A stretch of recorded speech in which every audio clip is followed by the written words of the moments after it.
Madame, Monsieur, un plaisir de vous retrouver dans cette édition du journal. Polémique sur l'appartenance ou non du professeur et ancien ministre Christine Ouessavi à un parti politique de l'opposition. Elle dément la publication du journal Le Matinal qui a signifié son militantisme dans l'opposition. Vous l'entendrez dans ce journal. Éducation des enfants avec un handicap, quelques mois après la prise de décret au Bénin en leur faveur. Eden TV, Diaspora FM ont effectué une incursion dans l'école béninoise des sourds et s'est intéressée au curricula. L'Union européenne va ouvrir un couloir aérien humanitaire via l'Égypte vers la bande de Gaza. Vous aurez en fin d'édition le reportage de nos confrères de RT.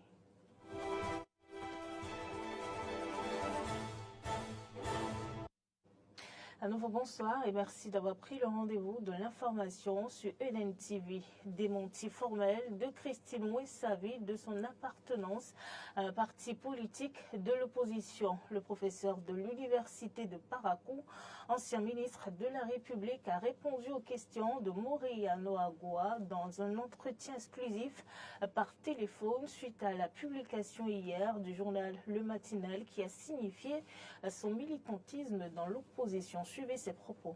Dites-nous, qu'est-ce qu'il en est? Est-ce qu'aujourd'hui, le professeur Christine Ouessavi appartient à l'opposition ou non? Merci beaucoup, monsieur le journaliste. Je pense que, effectivement, j'ai vu l'écrit parce que des proches m'ont envoyé la parution de Le Matinal de ce matin. Je me suis dit, mais le rédacteur de cet article-là, pourquoi est-ce qu'il veut coûte que coûte me vêtir, n'est-ce pas, d'un costume d'ingratitude? Je pense que c'est de ça, c'est la lecture que j'en fais. Parce que là, ce qui a été écrit et la réalité, il y a aucun lien, je peux le dire comme ça, parce que d'abord, je ne suis pas membre de la coordination nationale LD qui a été installée le week-end dernier. Oui. Et je n'étais pas au congrès, je n'étais même pas à Parakou parce que depuis quelques années, depuis au moins 4 ans, mes activités professionnelles et scientifiques ne m'ont pas permis de militer vraiment dans un parti politique qui soit de la mouvance ou qui soit de l'opposition. Je voudrais simplement dire que quand moi je fais mes choix, je les assume. Et ce que je fustige, c'est déjà qu'on veuille coûte que coûte faire un lien entre ce soutien et des activités politiques.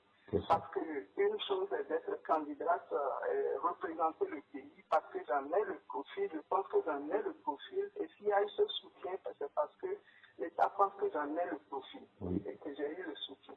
Donc on veut faire forcément un lien entre ça et une activité politique. Je ne suis pas d'accord qu'on fasse ce lien parce que être candidate là-bas ne veut pas dire que je milite ou que je ne milite pas dans un parti qui soit de la mouvance ou qui soit de l'opposition. Mais ce qu'il y a de plus important à rectifier, c'est que je crois que ceux qui ont installé la coordination savent combien de membres ils ont mis dans la coordination. Il ne faudra pas en rajouter un.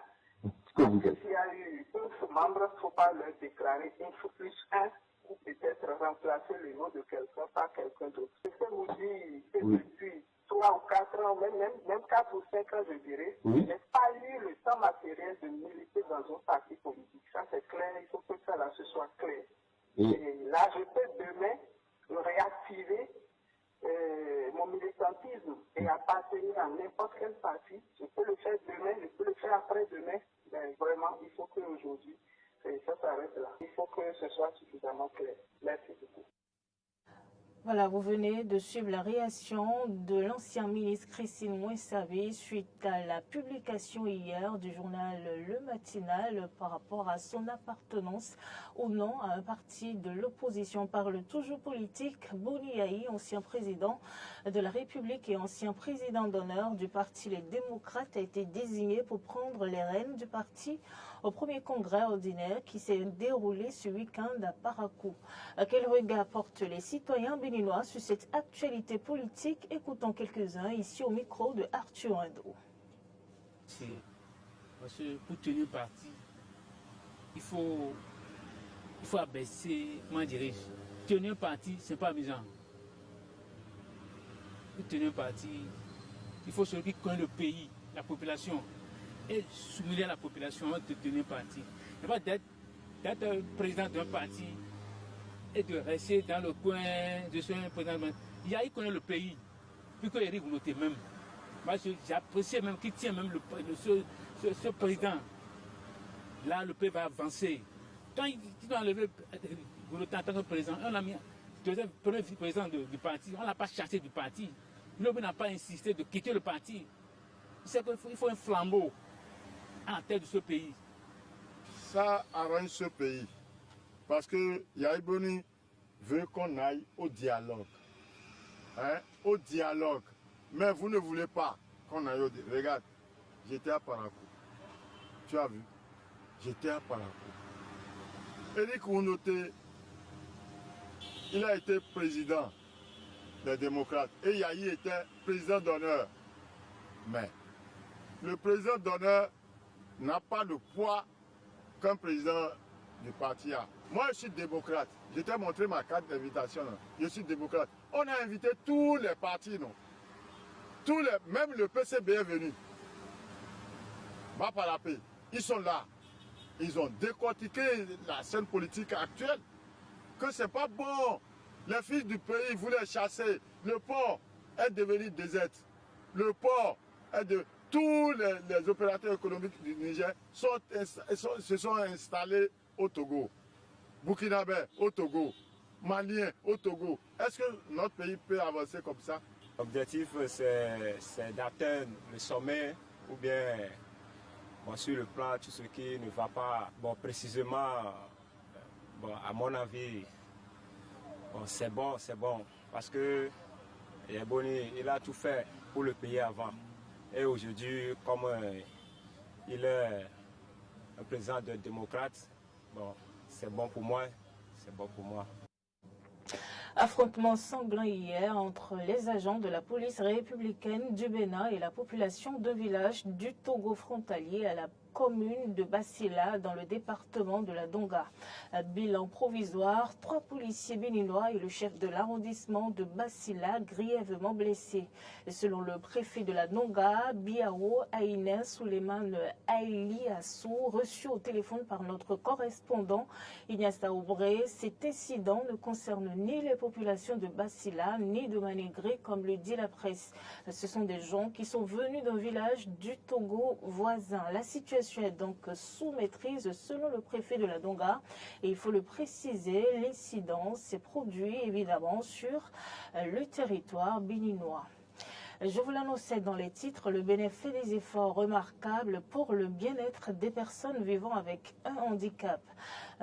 En témoigne la prise de décret récemment en faveur de cette couche de la société. Et en matière d'éducation, il y a également des avancées. Cependant, tout n'est pas rose. Eden TV, Diaspora FM se sont intéressés au curricula à l'école béninoise d'Essou. Suivez plutôt. Créée le 14 mars 1977, l'unique école publique des sourds du Bénin continue de faire son petit bonhomme de chemin. Elle accueille des enfants handicapés auditifs. En tant qu'école spécialisée en la matière, cette école a une particularité. La particularité ici, c'est la langue des signes. Tout se fait avec la main. Le son ne passe pas parce que les enfants sont handicapés auditifs. Cette particularité exige de l'enseignant qu'il maîtrise la langue des signes. Maîtriser le langage des signes est donc une condition essentielle pour enseigner dans cette école. La maîtresse de la classe de CE2 raconte comment elle est arrivée dans ce métier. Après le baccalauréat, je me suis vite fait former. J'ai suivi une formation ici même, une formation de 6 mois, suivie d'un stage de 3 mois. Mon but était d'aller interpréter à l'église. Je suis reparti. Quelques années après, qu'on m'a fait appel qu'ils sont en manque d'enseignants. Je suis revenu pour pouvoir combler ce vide-là. Et quand je suis rentré dedans, j'ai fait un recyclage. Et puis, c'est bon, ça va. Mais il faut vraiment qu'il y ait une passion. Parce que ces enfants, ils sont adorables. Mais quand tu n'as pas, ils sont aussi turbulents. Donc quand tu n'as pas la passion, tu ne peux pas le faire. Malgré les efforts du gouvernement béninois pour relever le défi de l'éducation inclusive, l'école béninoise d'Essou reste confrontée à des difficultés. L'un des problèmes les plus cruciaux est celui de l'inadaptation des cours que reçoivent les élèves, contraints qu'ils sont de suivre un programme qui n'est pas fait pour eux et qui, par conséquent, les défavorise par rapport aux élèves du système ordinaire, explique Marcelin Daoundji et Yaoteko Kankwe, tous deux enseignants à l'école béninoise des sourds. Les enfants handicapés auditifs qui sont à notre charge suivent le même programme scolaire que les enfants qui n'ont pas de handicap. Aujourd'hui, on met plus l'accent sur la syllabation.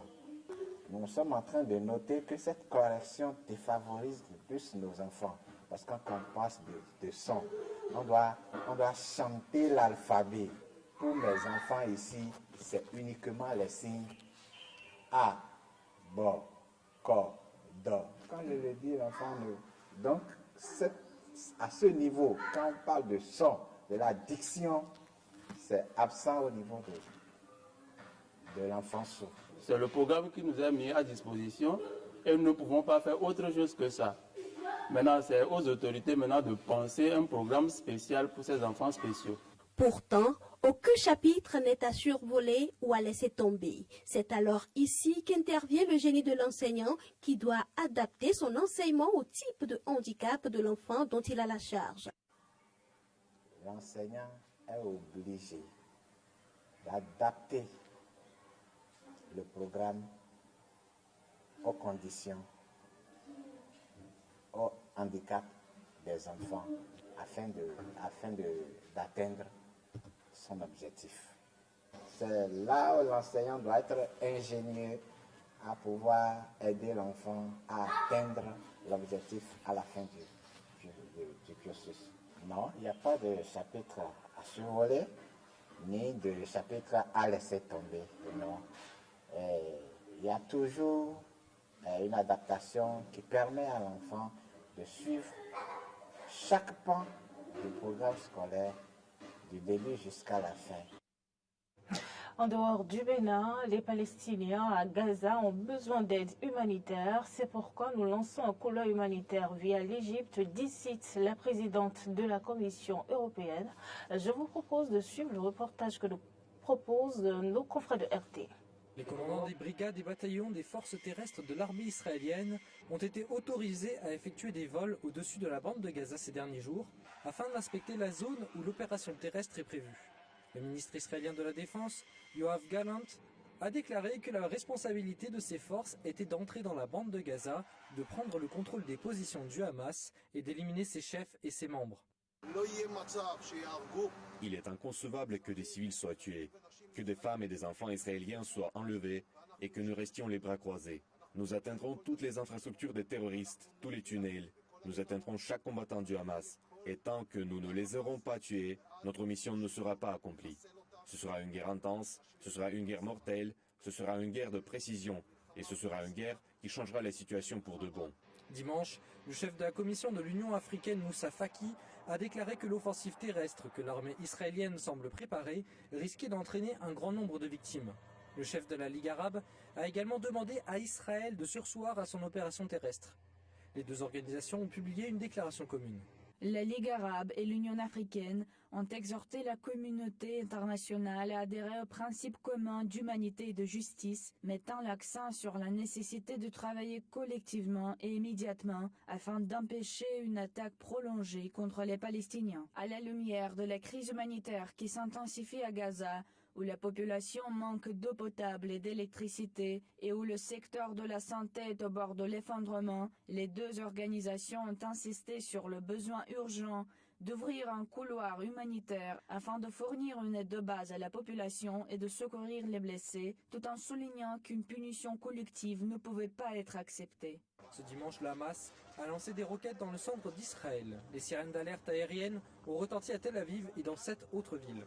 Le groupe a également revendiqué la responsabilité des roquettes tirées depuis la bande de Gaza sur les villes d'Ashdod et d'Ashkelon, dans le sud d'Israël. En réponse, les frappes de l'armée de l'air israélienne visant les quartiers généraux du Hamas ont été parmi les plus massives depuis le début du conflit. La communauté internationale continue d'exprimer des protestations en raison de la crise humanitaire et des dommages infligés aux civils. Les autorités de Gaza rapportent que plus d'1 millier de personnes sont portées disparues sous les décombres. Selon l'ONU, plus d'1 million de Gazaouis ont été déplacés. Le secrétaire général de l'ONU appelle le Hamas à libérer ses otages immédiatement et sans conditions préalables, et Israël a autorisé l'accès immédiat de l'aide humanitaire à Gaza. En ce moment dramatique, alors que nous sommes au bord du gouffre au Moyen-Orient, il est de mon devoir en tant que secrétaire général de l'ONU d'adresser 2 grands appels humanitaires. Au Hamas, les otages doivent être immédiatement relâchés sans condition. À Israël, un accès rapide et sans obstacle à l'aide humanitaire doit être assuré aux fournitures et au personnel humanitaire pour le salut des civils à Gaza. Israël affirme avoir rétabli l'approvisionnement en eau du sud de Gaza. Un convoi égyptien transportant plus de 100 camions d'aide humanitaire est arrivé dans la ville d'Al-Arish, à la frontière avec la bande de Gaza. Toutefois, pour le moment, les rapports sur l'ouverture du point de passage pour les réfugiés et l'acheminement de l'aide humanitaire sont contradictoires. Israël a déclaré que le point de passage de Rafah était fermé. Plus tôt, il a été rapporté que le voisin égyptien était réticent à ouvrir ses frontières aux réfugiés. Les médias locaux rapportent que le pays a même érigé des barrières en béton à la frontière avec la bande de Gaza. Et c'est la fin de ce journal. Madame, Monsieur, merci de nous avoir suivis. Retrouvez-nous sur Facebook, YouTube avec l'identifiant BNUDN TV.